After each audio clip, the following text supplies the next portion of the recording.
Is Donald Trump intemperate? You betcha. The latest episode in the Trump reality show was his 20-minute fugue via telephone on Fox.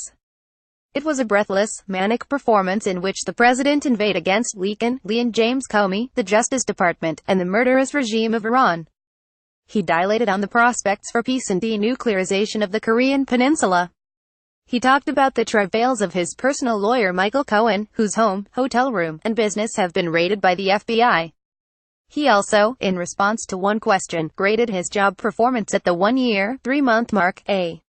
The word that many commentators employed to describe the president's comments was unhinged. For CNN, in a column that itself deserves the designation, it was beyond unhinged, a disjointed rant that revealed his mind to be a frightening and chaotic place. Arg. A good illustration of what happened is furnished by a recurring skit in the classic cartoon strip Peanuts. You remember, the bossy and conniving Lucy balances a football for the hapless Charlie Brown to kick. Somehow, even though he has gone through this 1,000 times before, Lucy convinces him to try kicking the ball. Sure enough, at the last moment, just as he runs up to kick it, Lucy pulls the ball away and Charlie Brown once again falls flat on his face. That has just happened again to the CNN contingent of anti-Trump Charlie Browns. Donald Trump behaves in a way they find totally outrageous. Can you believe it? He called James Comey, righteous James Comey, an untruthful slimeball who has been leaking for years. Holy smokes, Batman. That's the President of the United States. Pull the political fire alarm bells. Alert the echo chamber. The President is unhinged. He's taken leave of his senses. Just wait till we get this out. Here's the thing, though, that news has been out since the election primaries in 2015-2016. Donald Trump thrives on the outrageous. When Megyn Kelly, during the nationally televised presidential debates, said that Trump had been known to call women fat pigs, dogs, slobs, and disgusting animals, he shot back, only Rosie O'Donnell.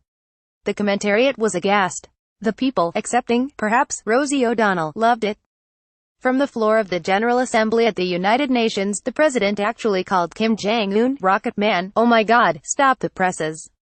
Megyn Kelly likely thought she was administering the coup de grace for the, everybody agreed, impossible candidate Trump. But in fact she perceptibly improved his standing and dug another foot or two deeper into her own journalistic grave. Everybody who was anybody said that Trump was a dangerous madman who might start a nuclear war in Korea.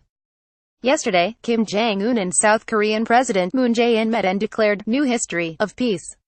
Is it for real? Time will tell. Were I a betting man, I'd lay a healthy wager that it is for real. Trump is like those martial arts experts who manage to use their opponent's own strength against them.